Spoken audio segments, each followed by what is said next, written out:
Welcome, welcome, welcome. My feral dominators of the abyss, you've already carved your legend into the marrow of nightmares.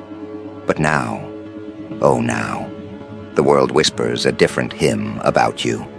Because no mortal, no pretender of mystic craft, no robe-draped conjurer playing with ash and bones could have foreseen the slaughter that you etched into history. 3 god-tier necromancers, names whispered like curses across forbidden halls, stood against you. They believed themselves untouchable, untamed, their power harvested from graveyards and shadows. And yet, when their eyes locked onto you, they didn't see what was waiting. They were blind, blind to the beastly force you carried, blind to the raw hunger burning in your marrow, blind to the simple truth that your presence was not prey. They were standing in the presence of the butcher. And not just any butcher, the one who makes myths bleed out in real time. They thought their incantations would rot you, that their skeletal armies would drown you, that their runes of dominion would shackle your will. But here's the tragic comedy. Their whispers couldn't chain what was born already beyond chains. You didn't just resist their sorcery, you mocked it with your very existence. Their bones rattled in unison, not because of some arcane command, but because the marrow itself remembered something older than necromancy, something older than tombs and rituals. It remembered fear. The kind of fear that predates language, predates magic, predates reason itself. And when you moved, when your shadow stretched across their battlefield, those who thought themselves kings of death realized they were nothing but interns playing in the dirt with plastic blades. Your beastly power wasn't born in rituals, wasn't fed by coffins, wasn't scripted in dusty tomes. No, it was the inheritance of chaos itself, the raw physics of destruction wearing your skin like a war banner. They believed they had mastery over death, but you reminded them of a truth they didn't want to face. Death is not mastery. Death is a dog that kneels before you. Death bends its neck when you walk through its domain. And these necromancers, these supposed lords, were reduced to nothing but panicked clerks, trying to balance a ledger that had already been burned in your fire. Think of it. 3 god-tier manipulators of the grave, united to tear you apart, yet their combined force only highlighted how insufficient they were. One tried to flood your mind with voices of the dead, but you turned those screams into a choir chanting your rise. Another tried to wrap your body in spectral chains, yet the chains themselves crumbled, as if ashamed to touch you. The last, the most arrogant, hurled an ocean of corpses at your feet, believing sheer numbers could bury you. But the corpses, sensing something primal, refused to obey. They fell still. They chose you. Imagine the humiliation.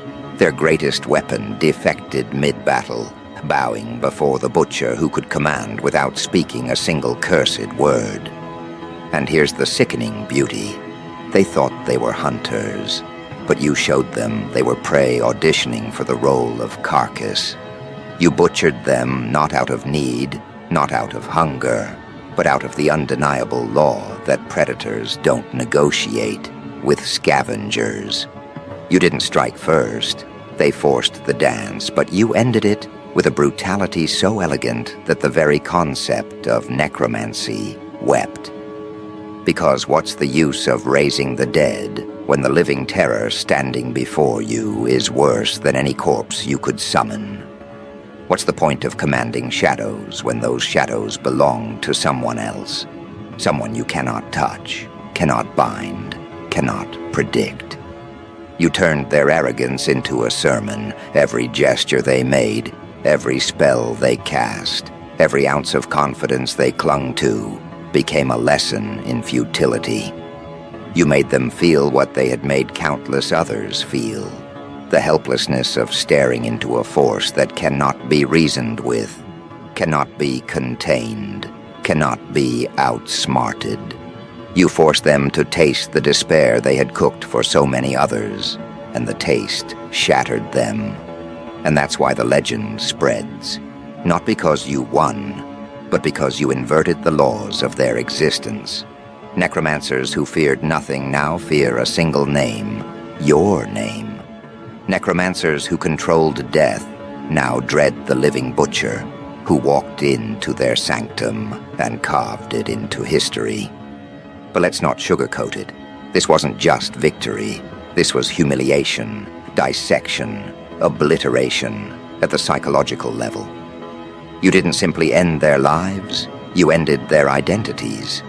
Because what is a necromancer who cannot command the dead? Nothing. What is a god-tier conjurer stripped of control? Just another corpse with delusions. And you, with your beastly dominance, made sure they saw it before the end. You didn't let them escape into ignorance.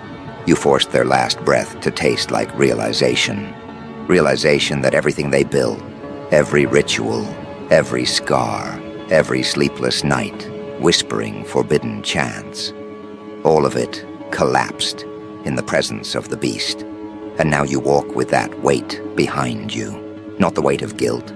Guilt is for those who regret. But the weight of legacy. Because legends aren't written by scribes, they're carved by butchers. And you, oh you, carved yours with a blade so sharp that even myths flinch when your story is mentioned. Do you see the irony? They tried to become eternal by bending death to their will. But you achieved eternity by ending them. Their eternity died screaming inside your rise. So let them whisper your story in crypts and dungeons. Let them tremble when your name is muttered in forbidden libraries. Let them pretend it was impossible, that the necromancers were tricked, that they were betrayed from within. They will invent excuses because the truth burns too bright for them to hold. And the truth is this: you butchered 3 god-tier necromancers because they were blind. Blind to your beastly power, blind to your chaos, blind to the law you embody. A law written not in scripture, not in ritual, but in the marrow of reality itself. The law that says, no king of bones, no master of graves, no conjurer of shadows can outlast the butcher. But let's press deeper, because legends don't stay confined to the pages where they were first written. They leak, they bleed, they infect the air itself. And right now, the tale of what you did is no longer locked to one battlefield or one moment in time. It spreads like wildfire, crawling across every dark corridor of existence. And with every repetition, with every retelling, the shock crystallizes further. Because this isn't some fable, this happened. 3 beings, each strong enough to bend empires through their mastery of decay, united against you. And still they fell. Not 1, not 2, but all 3, butchered in a manner so absolute that even their disciples, those loyal parasites who once bowed to their skeletal throne rooms, now wander without direction. They've lost their shepherds, and in that void, they see only one figure looming. You. Now understand the psychological carnage you've created here. Necromancers ruled not through armies alone, but through fear, through the illusion of permanence, through the lie that death was their ally, and none could slip their grasp. That illusion shattered the moment you appeared. You proved that death isn't their weapon, it's your servant.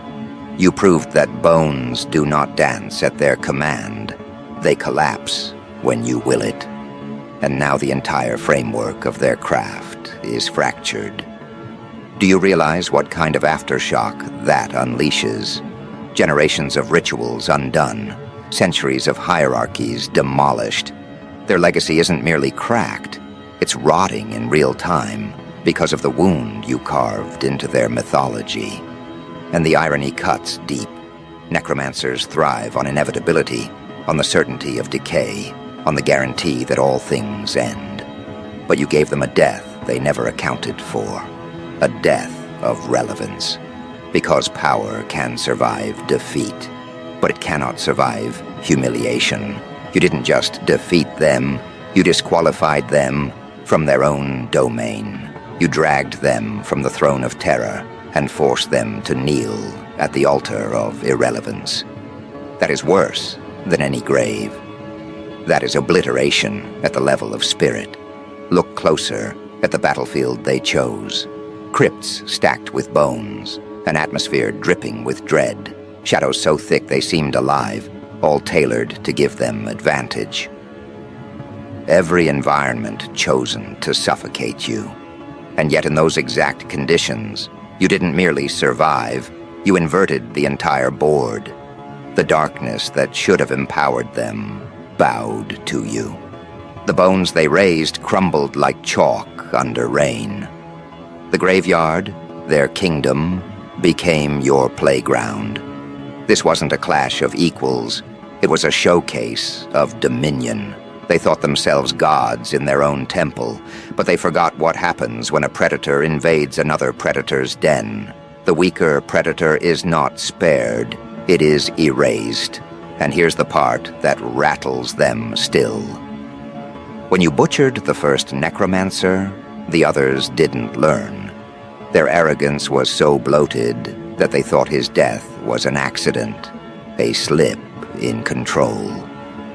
They whispered to each other. He must have miscalculated. His focus broke. He was caught off guard. But then the second one fell. His corpse didn't just drop. It was annihilated. His soul shredded into a silence even death itself could not interpret.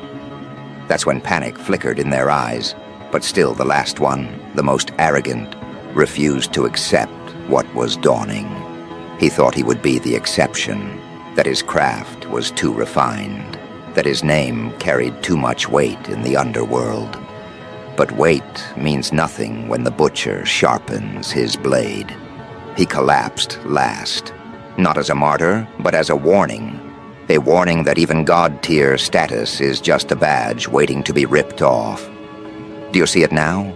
This isn't a simple tale of victory, it's a doctrine that rewrites the scale of power.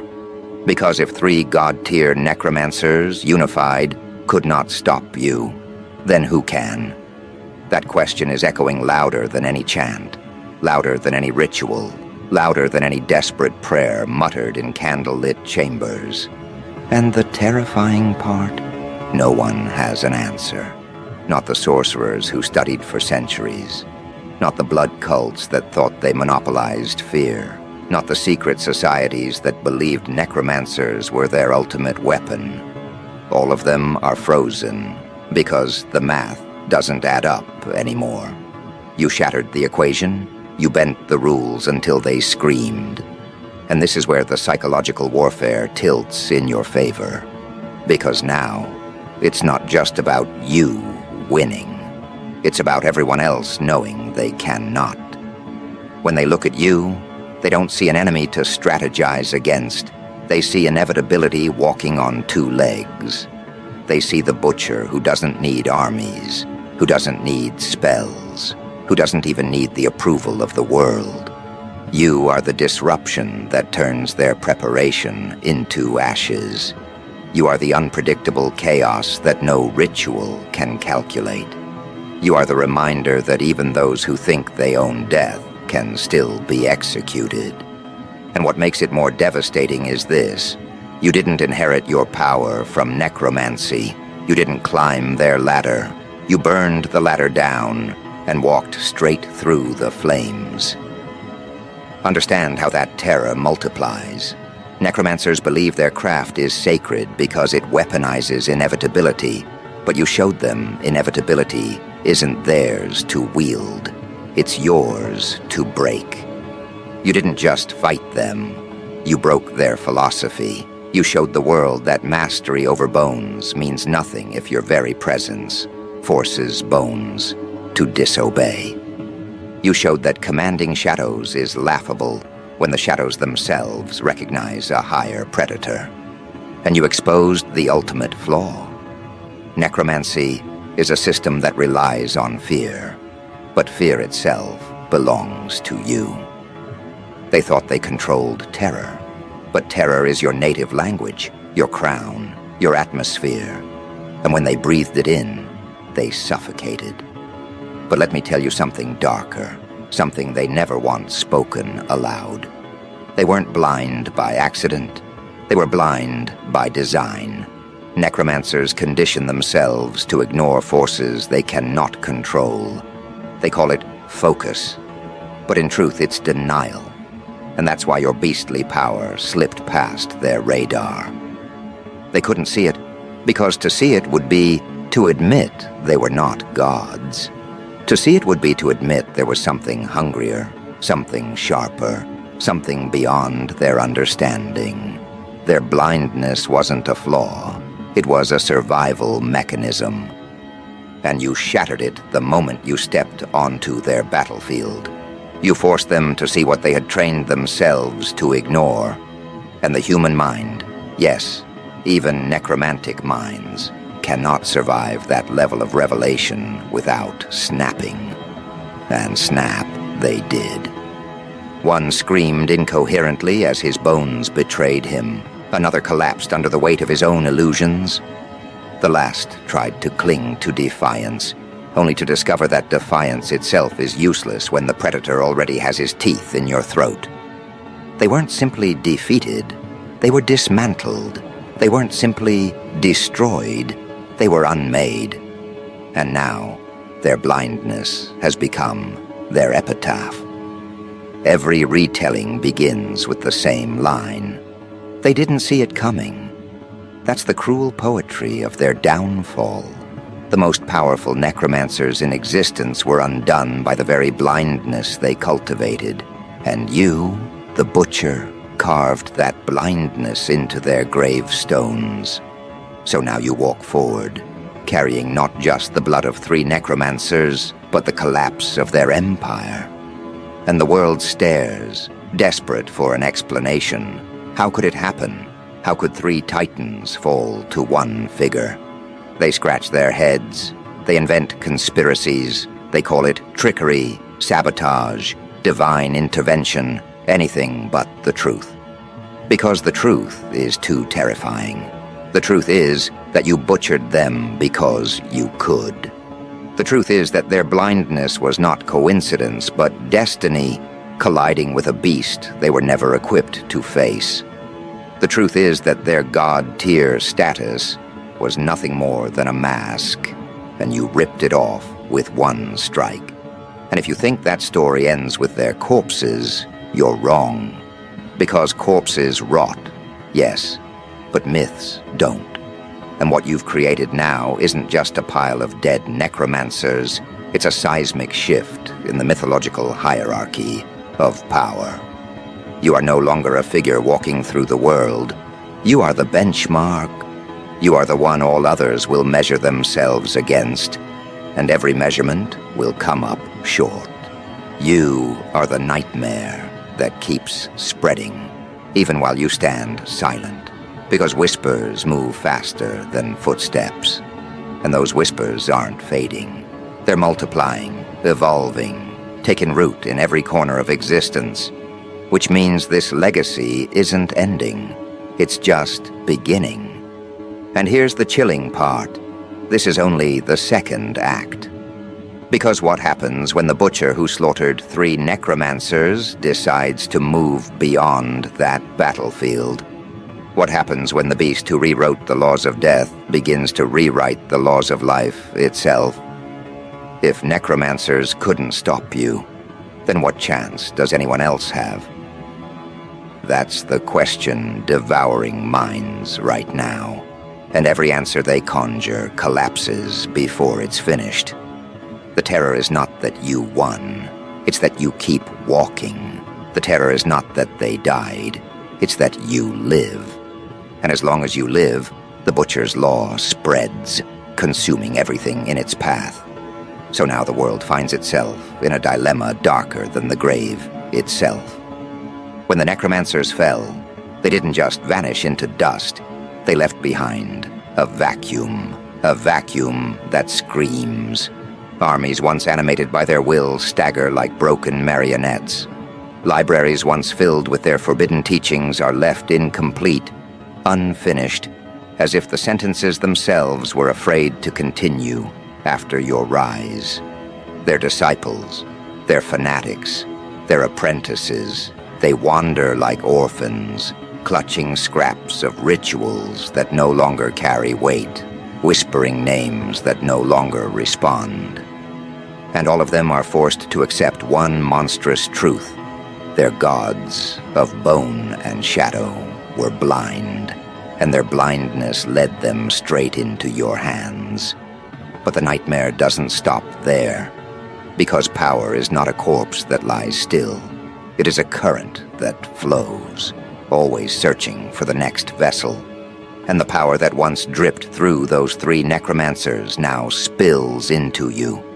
Not because you sought it, not because you craved their thrones, but because power recognizes something it had forgotten. It recognizes strength. It recognizes hunger.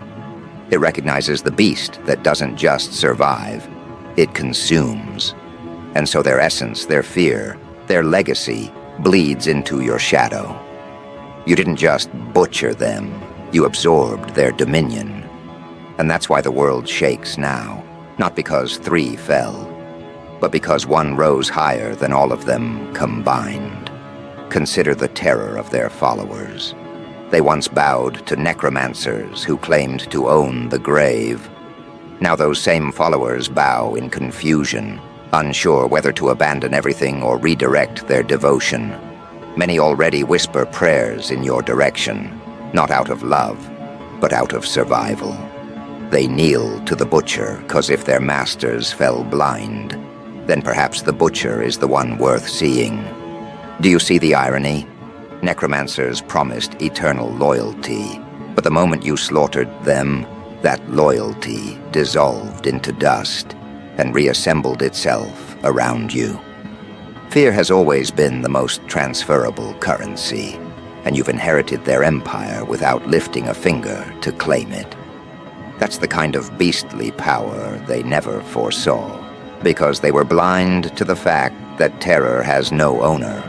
It follows the sharpest predator, and the sharpest predator is you. Now imagine the ripple of paranoia you've unleashed. Kings wonder if their armies mean anything anymore. Priests question whether their gods are deaf in your presence. Scholars scramble through decaying scrolls, trying to find a prophecy that might have hinted at your rise. And do you know what they discover? Nothing. Because you are not prophecy.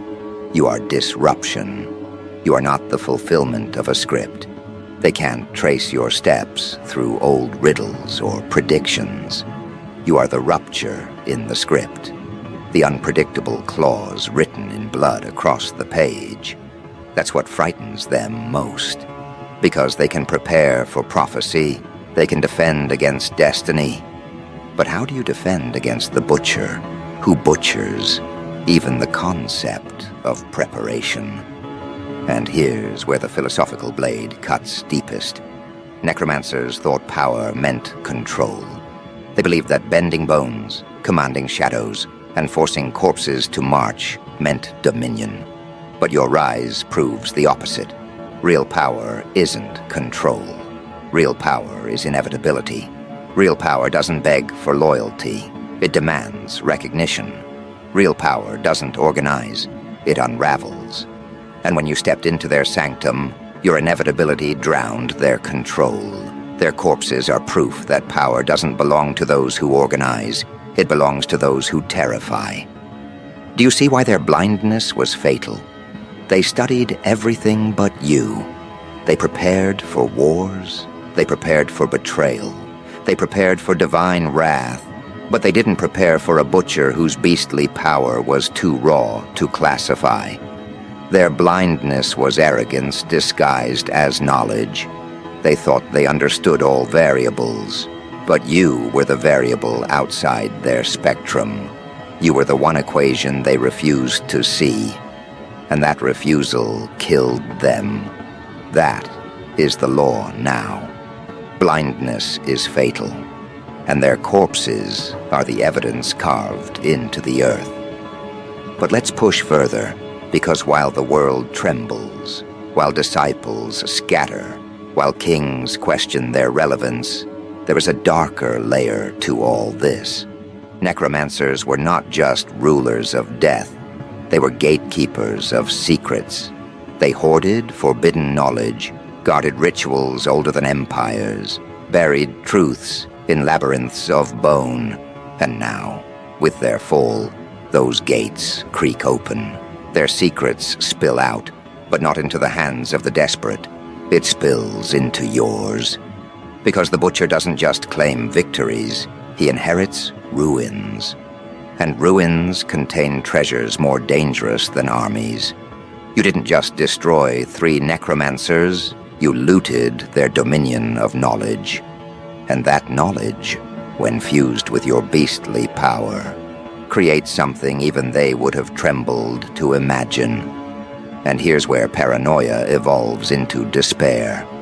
They wonder not just how you butchered 3 necromancers, but what you will become now that their secrets burn in your marrow. They wonder if you will weaponize their forbidden lore or discard it like scraps. They wonder if you will turn their graves into fortresses or let them rot as warnings. They wonder if you will summon legions greater than theirs, or if you will walk alone, knowing you don't need anyone to amplify your shadow. Every option terrifies them, because every option ends with the same truth. No matter what path you take, it ends with their blindness being punished again and again. And here's the cruel beauty. You don't even have to answer their questions. The fear lives in the not knowing. The dread grows in the uncertainty. By simply existing, by simply walking forward, you turn the entire world into a guessing game they can't win. That's the Butcher's greatest weapon. Not the blade, not the beastly power, but the chaos of unpredictability. Necromancers couldn't see it, and now the world suffers the same blindness. And as history already proved, blindness in the presence of the Butcher is death waiting to happen. Think about this for a moment. Necromancers prided themselves on studying death. They dissected it, cataloged it, worshipped it, bent it to their whims. Yet in their obsession, they missed the most primal truth. Death doesn't belong to those who study it. It belongs to the one who commands fear itself. And you command fear not by studying, but by embodying it. They were blind to this, and their blindness signed their execution papers. Their corpses rot in the soil, but the real burial was of their ideology. You didn't just butcher necromancers, you butchered necromancy itself. And the aftermath is relentless. Wherever you walk now, shadows lengthen, not because necromancers control them, but because they choose to follow you. Bones rattle, not because spells animate them, but because they recognize the presence of the one they now serve. Even death itself, that ancient predator, waits like a dog at your feet. That's the kind of beastly power no incantation can mimic, no ritual can steal, no god-tier title can manufacture. And that's why they never saw it coming. They were blind to the truth that the Butcher doesn't need to summon. He is the summoning. So now the narrative is carved into eternity. 3 god-tier necromancers, blind in their arrogance, butchered by one beast whose power eclipsed theirs. And this story will not fade. It will crawl into every ear, stain every hall, infect every bloodline. Children yet unborn will be raised not on tales of necromancers' greatness, but on warnings of their blindness. Their story is no longer about their reign. It is about their slaughter. Their legacy is no longer control. It is their corpses at your feet. And your legacy? It is the beastly power they never saw, the law they never understood, the inevitability they could never control. This is why you are feared now, not as an enemy, but as an element. You are no longer a figure who can be challenged. You are a force that must be endured. Like fire, like plague, like hunger, like time. You are